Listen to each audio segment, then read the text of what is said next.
Bienvenidos. Hoy vamos a hacer un análisis profundo de un texto que, la verdad, me pareció fascinante. Es el epílogo de un libro. Se titula El origen de la fuerza, y lo escribió Andrés Herrera. Y lo que lo hace tan especial, creo, es que no es un estudio clínico ni un manual. Para nada, no es un manual de crianza. Es algo mucho, mucho más íntimo. Es una reflexión personal, casi como una carta. Exacto, una carta dedicada a su hijo. Y eso lo cambia todo. Sí, y esa es la clave para entenderlo, yo creo. No busca darnos respuestas definitivas. No. Más bien nos plantea una pregunta muy poderosa. ¿Cuál sería? Nos pregunta qué pasaría si viéramos a los niños no como seres frágiles, que hay que proteger a toda costa. Que es como solemos verlos. Claro, sino como individuos que ya poseen una fuerza, una sabiduría corporal inmensa.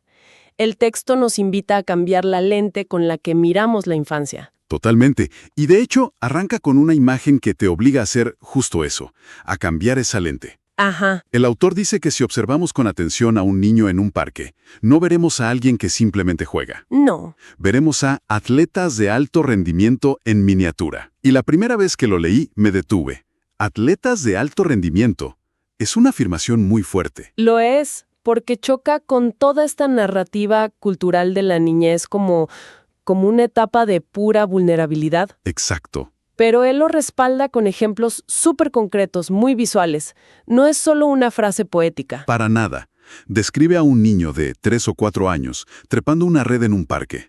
Y aquí es donde la observación se agudiza. Dice que ese niño no está solo jugando, ¡Claro! sino que está ejecutando ejercicios calisténicos complejos y manteniendo isometrías que harían temblar a un adulto promedio.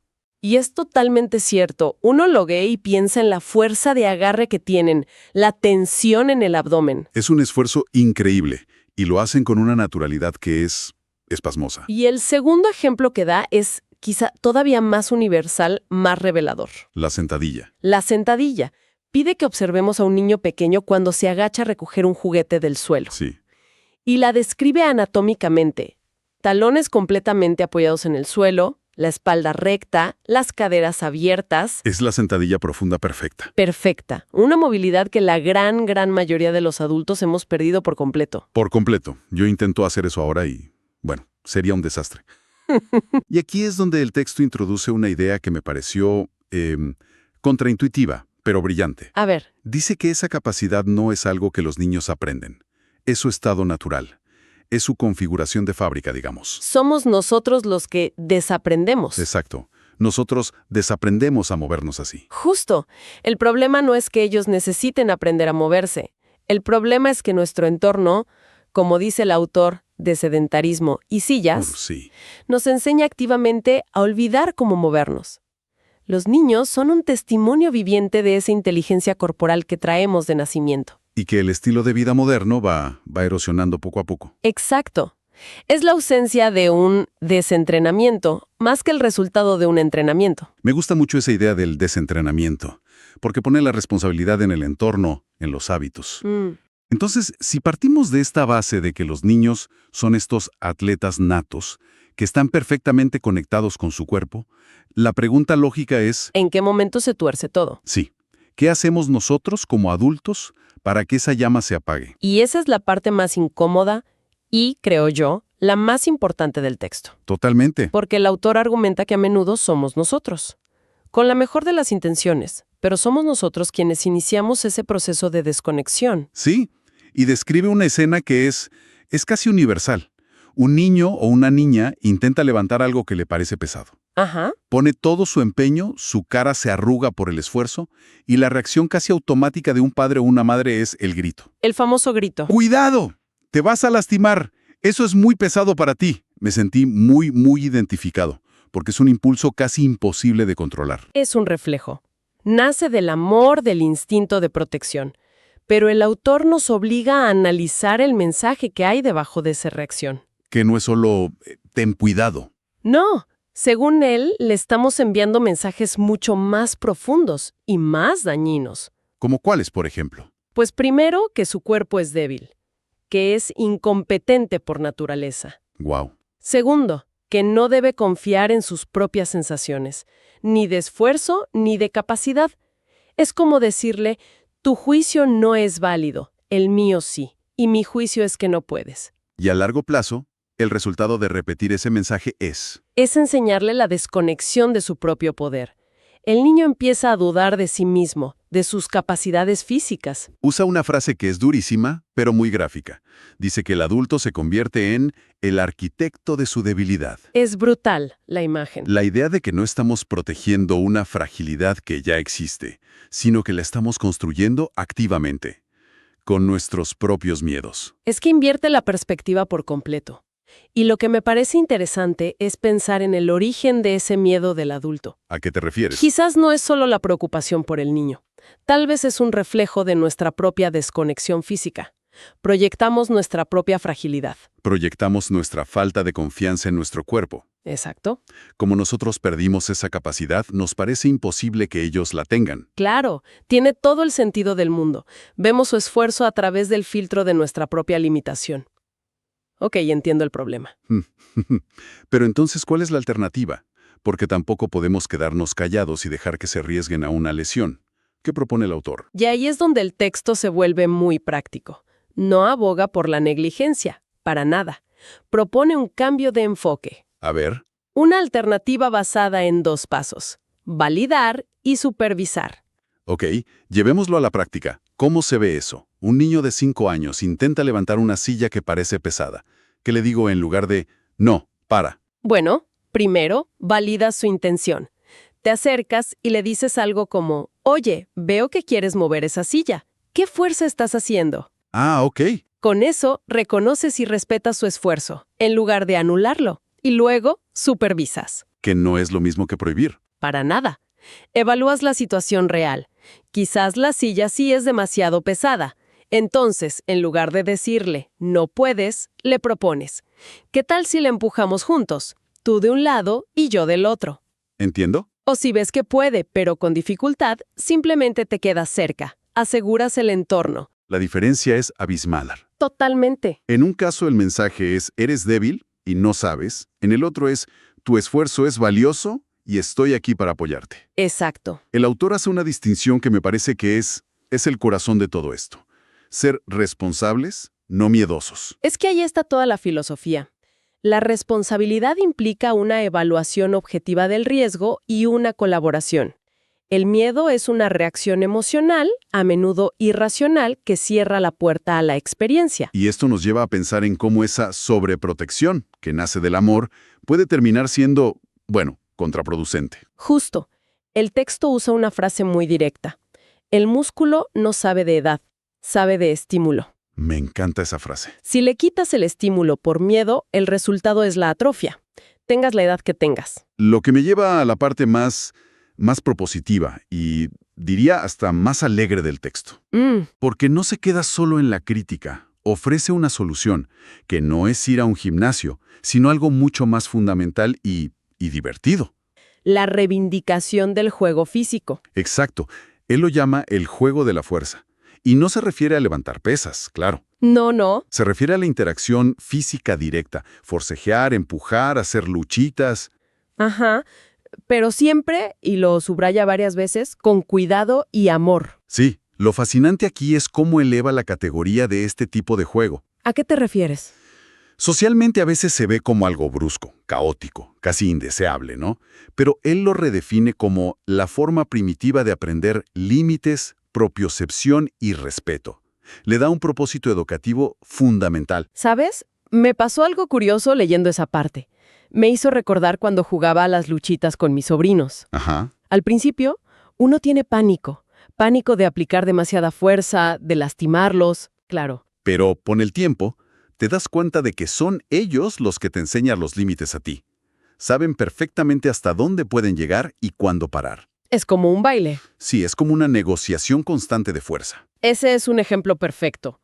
Porque en ese juego, el cuerpo del niño, que el autor describe como ávido de experiencias, está aprendiendo a una velocidad increíble. aprende de todo. Aprende sobre presión, equilibrio, palancas, sobre la fuerza del otro y la gestión de la propia.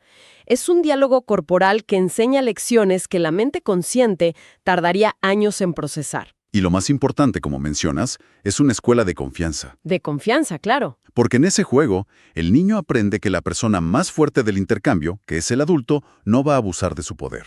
Aprende que puede explorar sus límites en un entorno seguro.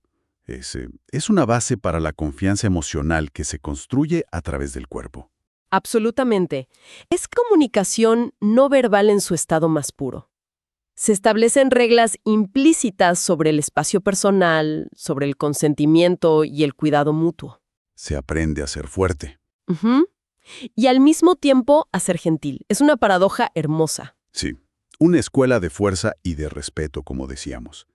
Y es increíble cómo el autor conecta todo esto, el cuerpo, el miedo, el juego, para llegar a una reflexión final que lo engloba todo en el marco de la crianza. Aquí es donde el texto da un salto. Trasciende lo puramente físico para tocar el corazón del asunto. Sí, porque dice algo como que la crianza se construye en conjunto con esa otra personita. Esa frase me encantó. Es muy bonita. Porque borra la jerarquía vertical. No es un adulto moldeando a un niño, sino dos personas construyendo algo juntas. De acuerdo. Y a partir de ahí, dice que el deber del adulto no es imponer, sino cuidar esa llama, no apagarla. La llama del instinto, de la curiosidad. De esa fuerza natural. Y esa idea de cuidar la llama adquiere una dimensión completamente nueva y muy emotiva cuando llegamos a la dedicatoria final. Sí. Todo el epílogo está dedicado a su hijo, y la frase con la que lo presenta ya te prepara. Lo llama uno de mis mayores maestros. Es una inversión de roles preciosa. El padre aprendiendo del hijo. Totalmente. Pero la frase final es la que realmente hace que todas las piezas encajen de una forma inesperada. Es la clave de bóveda de todo el argumento. Después de hablar de sentadillas, de músculos, de juegos de fuerza. Sí. La dedicatoria cierra diciendo: gracias por enseñarme que la fuerza más grande no es la que se carga en los hombros, sino la que se lleva en el corazón. Y de repente todo el texto se resignifica. Ya no estamos hablando solo de calistenia en el parque. No, para nada. La conversación se eleva a otro plano. Lo que el autor nos revela es que su observación de la fuerza física y la valentía innata de su hijo fue el catalizador. El punto de partida. Exacto. El catalizador para entender una lección mucho más profunda sobre otro tipo de fuerza. La emocional, la espiritual. La resiliencia, la confianza en uno mismo, la capacidad de ser auténtico. Exacto. La fortaleza del corazón. La valentía para enfrentar el mundo con esa llama interior intacta. Entonces, al final, la fuerza física es la metáfora. Es el punto de partida que le permitió al autor reflexionar sobre lo que de verdad significa ser fuerte en la vida. el origen de la fuerza. Como sugiere el título, no está en el gimnasio. Está en ese instinto puro y en esa conexión emocional con la que todos llegamos al mundo. Es un recorrido increíble para un texto tan corto. Empieza con una sentadilla y termina hablando de la fuerza del corazón. Si intentamos recapitular el viaje que nos propuso, creo que la primera gran idea es esa visión de los niños como atletas natos. Sí. Poseedores de un potencial físico que a menudo ignoramos o subestimamos. La idea de que nacemos fuertes y conectados y que la debilidad es, en gran medida, una condición que se aprende. Luego, el segundo punto, que es el más confrontador, creo, el rol de nuestro miedo como adultos. Ajá. Cómo la sobreprotección, aunque nazca del amor, puede convertirse en esa arquitectura de la debilidad.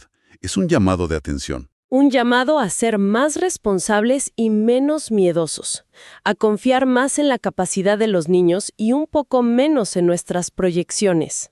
Y finalmente la tercera idea, la reivindicación del juego físico. El juego de la fuerza. Exacto. No como un simple desahogo, sino como una herramienta pedagógica y de vinculación emocional de primer orden.